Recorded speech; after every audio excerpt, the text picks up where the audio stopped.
you free, Mr. Humphrey? I'm free, Mr. Lucas. I'm free, Captain Peacock. I'm free. I'm free. I think those words, I'm free, I will never regret for as long as I live, because why knock something that has been really very good to you? Hello, Mother. Menswear.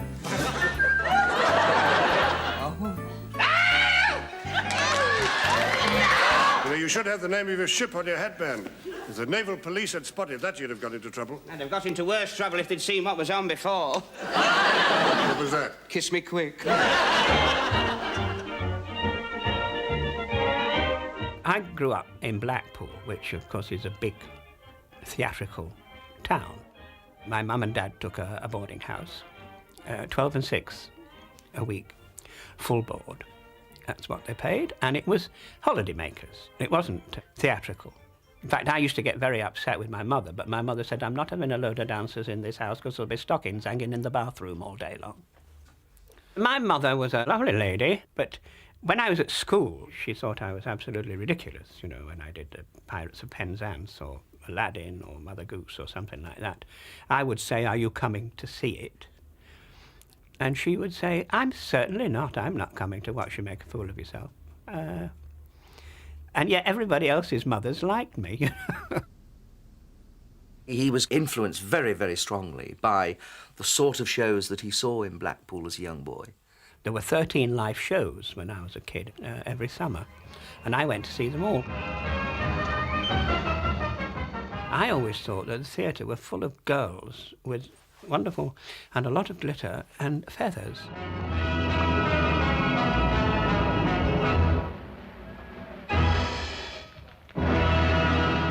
He's a eyes and teeth, tits and feather man, and we're both showgirls at heart.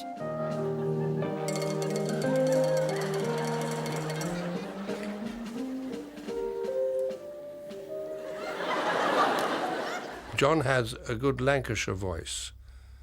Now, Lancashire voices tend to be a bit... they have that edge to them. It cost my mother £0.50 a week for elocution lessons to get rid of my Lancashire accent. And then I didn't work for a very long time. And it wasn't until I did a play with incorporating a Lancashire accent that I actually started working. I did a funny play called Friends and Neighbours, and it was set in the north, and I was a sort of, a daft lad that talked like that. And because it became quite easy, then I started playing daft lads. You mind the Japs, Sammy? Oh, yeah. And then we had the wee dwarfs. The wee dwarfs, you mind of them, Sammy? Oh, yeah. David Croft gave me a role in a funny little sitcom starring Roy Kinnear. He was in the background mugging, as they say, you know, and he was terribly funny, and all these laughs were coming in the script. And I think that the Scotch comic thought he was going terribly well. It was all set in a sherbet dab factory. And I had a machine to look after, which was rather like a Heath Robinson machine that made sherbet dabs. And all I had to do was watch it.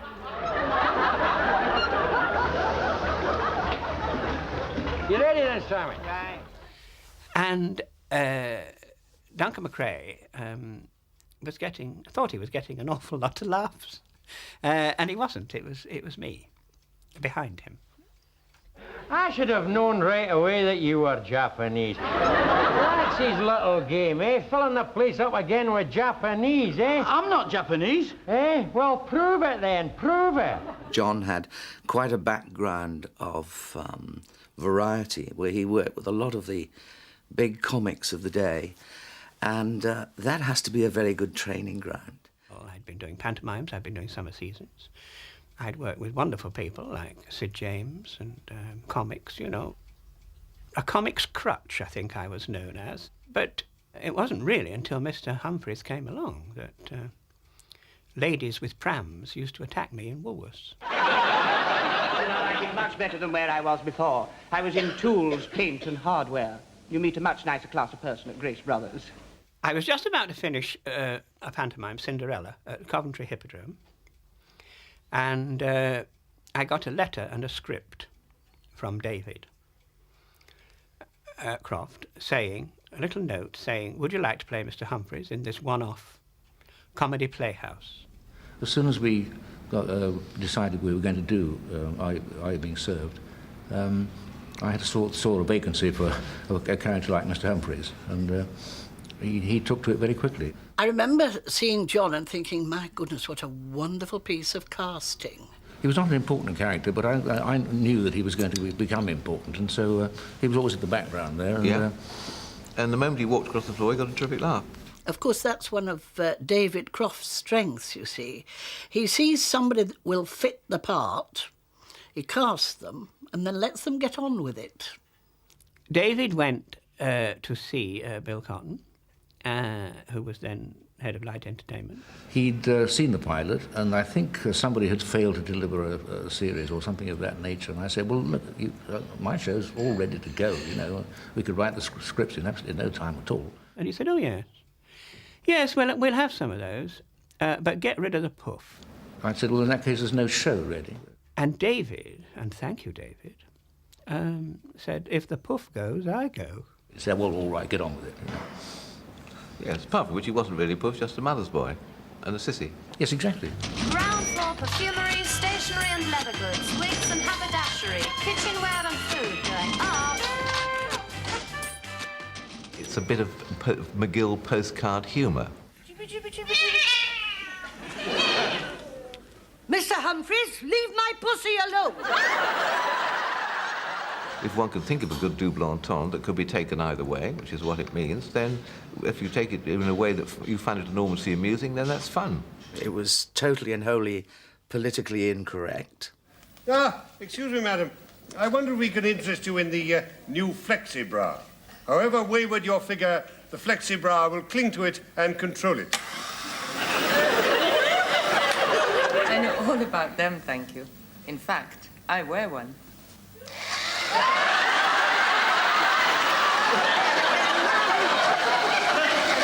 And I have the matching pants. No, they're characters that people recognise. I think there's a Mr. Humphreys and a Mrs. Slocum in any department store in the country. Well, I am the opinion that those who are nearest to retirement should leave now and not drag it out. Don't forget your handbag, Mrs. Slocum. Right, fairy cake. Oh! So it's all coming out now, is it? It is easily understandable to anybody the world over, because there is no hidden agenda in it. It is a shop. We all understand shops, and that's it. Mr. Humphreys? Yeah? Mrs. Slocum wants to know if she can borrow a couple of pairs of socks to stuff in her bra. She's not going to talk to those workmen again, is she? Stuff in the dummy. Oh, I've got the very thing. I was saving these to take home. I was going to use them tonight. What were you going to do with a pair of falsies? I wear them on my knees when I'm polishing the park. When we started I Being Served, it was originally written as a vehicle for Trevor Bannister, and John's character really took off. We sort of had this, you know, sort of warm, cosy, comfortable relationship, with he being the senior and me being the junior. Measurements, Mr. Lucas. Measurements coming up, Mr. Humphreys. Quite a sort of double act, really.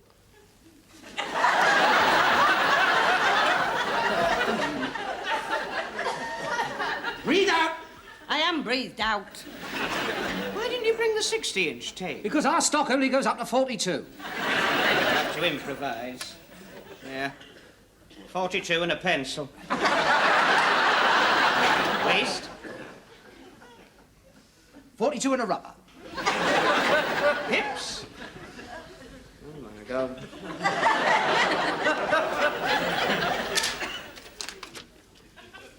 There we are. 42 and the week ending October the 5th.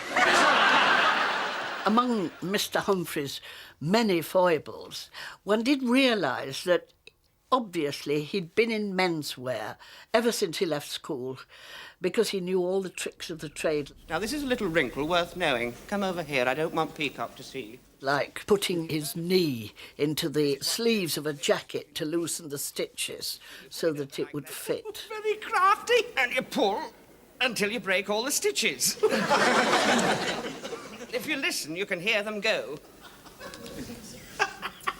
There's a trick in every trade.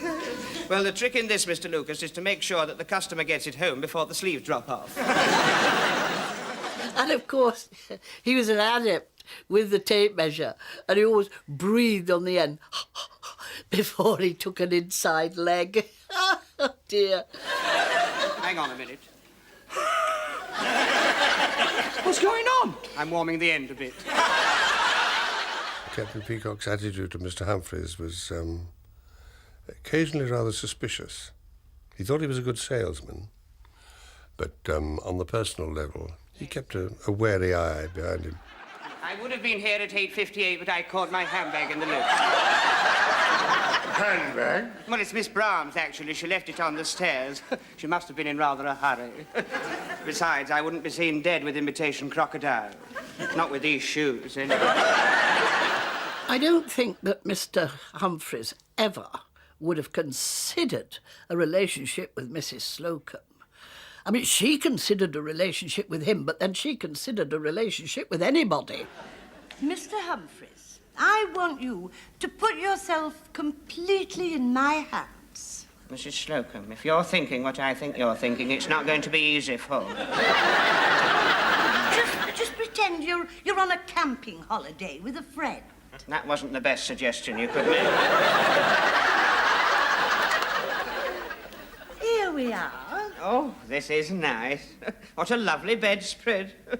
Those bristles get everywhere. Now, just try that bed. It's ever so comfy. Oh, yeah. It's got a lot of life in it.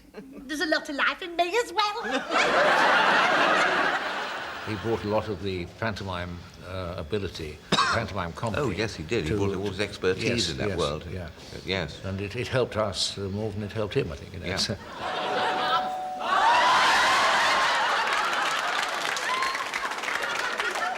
I see you're not bothering to dress up then, Mr. Humphreys. On my way from the enchanted boardroom, I found this slipper on the stairs. I wonder whose dainty thought it'll fit. John always came bouncing out of the lift with all sorts of incredible garments on.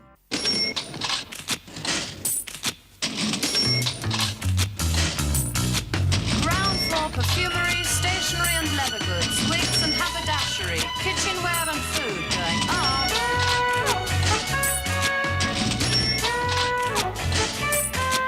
First floor, telephones, gents' ready-made suits. Ask Mr. Granger if he's free to step this way.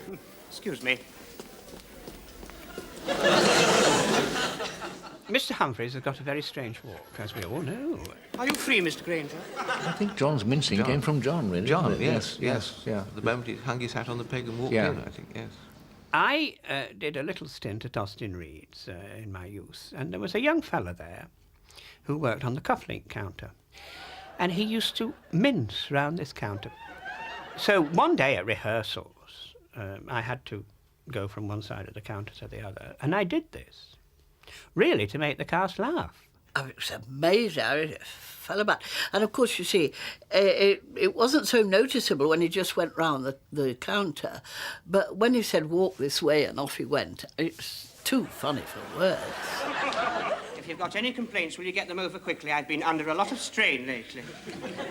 Last Thursday? No, don't talk to me about Thursday. I thought I'd never get through the day. To start with, I got my high heels caught in the escalator. Then I had 6 pairs of wife fronts returned with substandard openings. The coalman came round to my mother and said that he hadn't had what was due to him. Do you know, by 11 o'clock, my hand was shaking so much it was more than my job was worth to take an inside leg.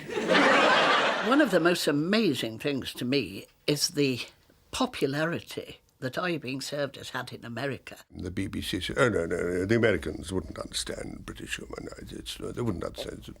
It's too fast for them. They love the broadness of it. They love the naughtiness of it. Come on, Daisy. Time for walkies.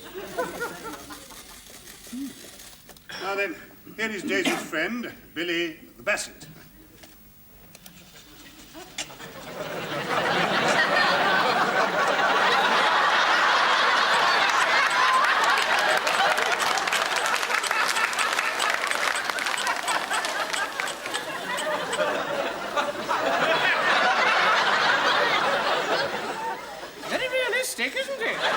they absolutely adore it. They like it being a little bit, you know, a bit tongue-in-cheek and a bit innuendo. Now, the question is he or isn't he? People have been asking me that for years. A lot of people have asked me, was Mr. Humphreys gay? And I don't know, it's very difficult to say. It's such a gay colour. Oh, you've convinced me. I'll put one aside for myself. Well, gay is an all-encompassing word, isn't it, really? Because he was gay in every sense of the word.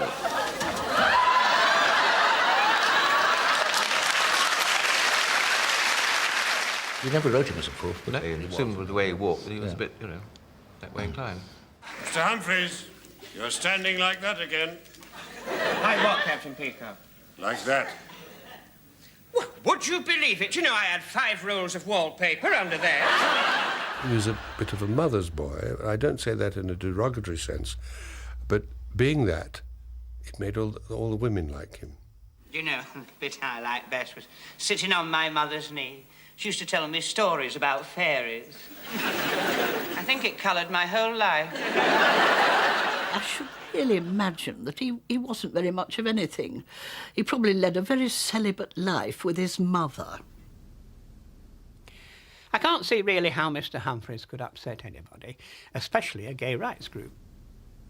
I wasn't a stereotype gay person because I had a navy blue pinstripe suit most of the time.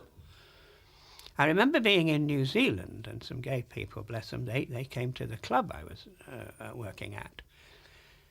And I said to them at the front door, I said, why me? I said, Dick Emery, who was playing Honky Tonk then, he's much worse than I am at portraying this sort of character. Morning, sir. Oh, hello, Honky Tonks. How are you? Why pick on me? And they said, well, you're here and Dick Emery isn't. With Mr. Humphreys, it was just camp. I mean, I'm camp. I'm camp in real life. Miss Brahms was camp, and so was Molly's character. It was camp in the most delightful way. It was. It always seemed to me sort of motherly and homely and cosy and comfortable. I was blowing up my air bed, and it takes puff after puff after puff. Can I help anybody? I don't see how he could be gay when he spent most of Grace and Favour in bed with a beautiful blonde called Fleur Bennett. I think you're lovely.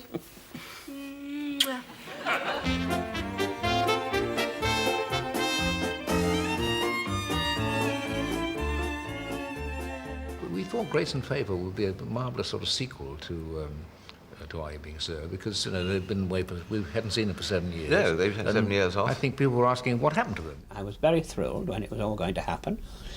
I was a bit upset that it was called Grace and Favour. I think it should have been called, which it's called in America, Are You Being Served Again? Mr. Humphreys, would you hold my pussy while I alight? Sadly, Mrs. Slocum, it's been very quiet. Well, the vet gave me a tranquilizer for her. Just give it a monkey don. I didn't think it worked at all. I just feel you can't just take that group because it's a successful formula and just move it somewhere else. We actually slightly lost our way with Grace and Favour because we lost our pecking order. Because no one was anyone's boss, because we'd all retired, and there was no threat. And you can't really do good comedy without a threat. Are you free, Captain Peacock? I shall be in a couple of shakes. Perhaps you'd all like to sit down. We're not in the store now, are we? This is all quite informal.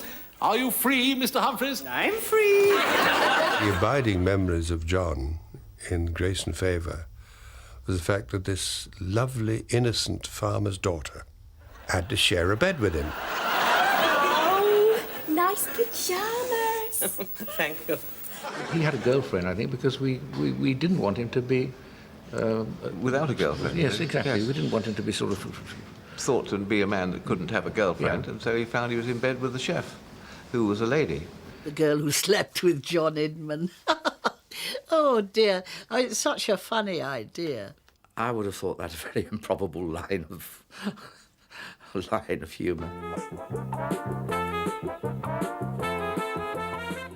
As far as my move over to ITV is concerned, it's all a bit numb, really. I wasn't mad about Odd Man Out. I didn't... I think, in a way, I was forced to do things that I didn't want to do. Hello, Mr. Neville. My word, you're a big girl, aren't you? Mr. Neville, she's from Bristol. I thought she We were particularly adept at writing him as Mr. Humphreys. Yes. And if somebody else tried to write him as Mr. Humphreys in another situation, I think they had a more difficult problem because he wasn't surrounded in the environment that we set him in.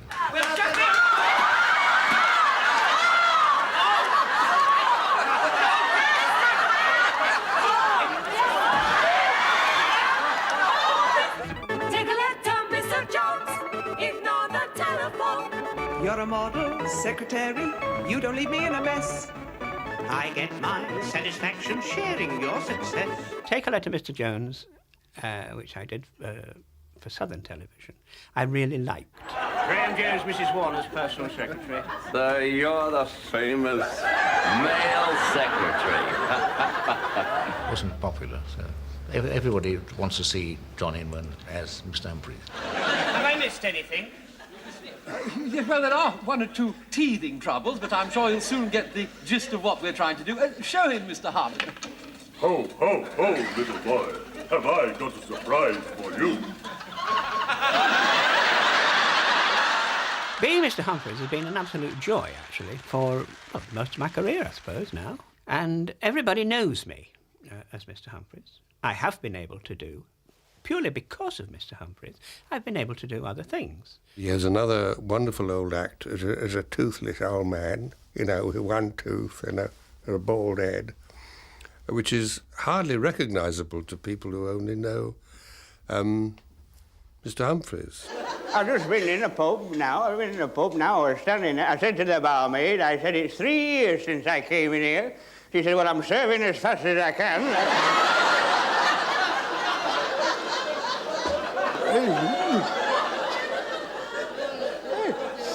I said, mine's a light, and she chucked a bucket of water over me. I'd love to be thought of as a comic turn, because that's what I was brought up with.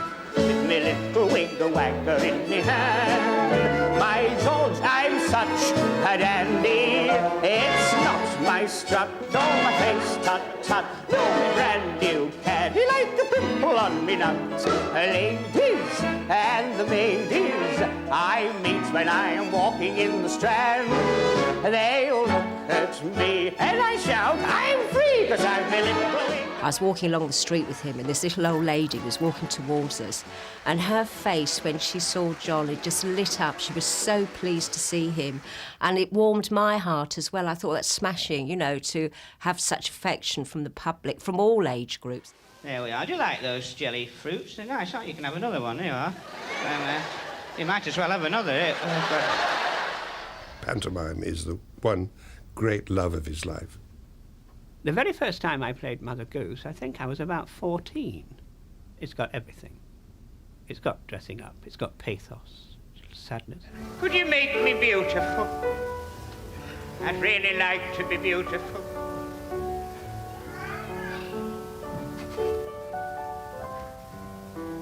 You couldn't. Or you wouldn't. It's got ballet, it's got dancing.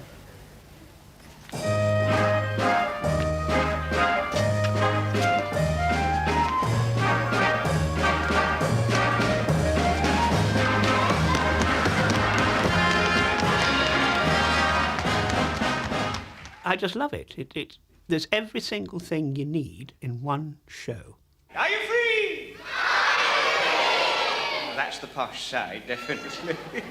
It is. There's a lady up there eating chips. He's a master of his craft. He has visually incredibly funny costumes, which get an instant laugh. I changed my clothes roughly between 12 and 14 times each show. He has crinolines and he can open the front like little doors and, it's amazing. He's so clever.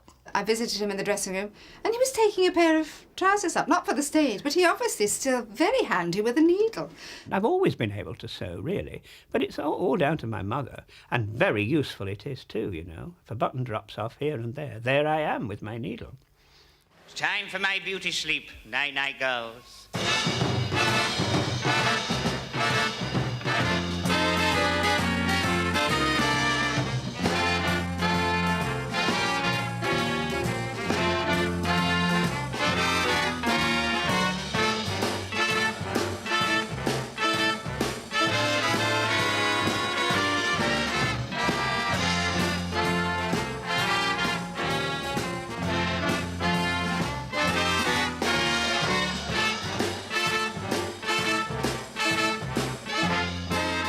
He's got warmth and fun. He plays his dames very much as a motherly figure.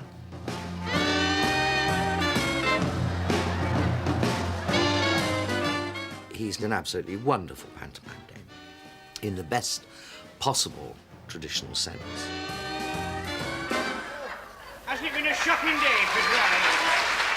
The main characteristics of Mr. Humphreys is basically he's a pantomime dame in men's clothes and uses that facility for being a dame to be enormously entertaining, which he is. Charming, likeable, very entertaining and enormously professional.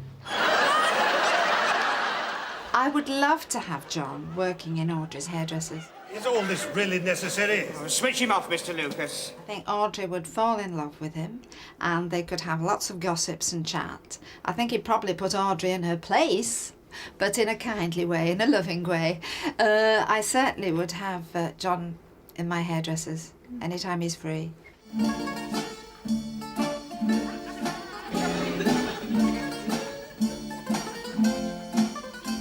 He's a good lad, Mr. Humphreys. He's been very good to me. I owe an awful lot. I don't know how it all happened, and I don't know why, but it did.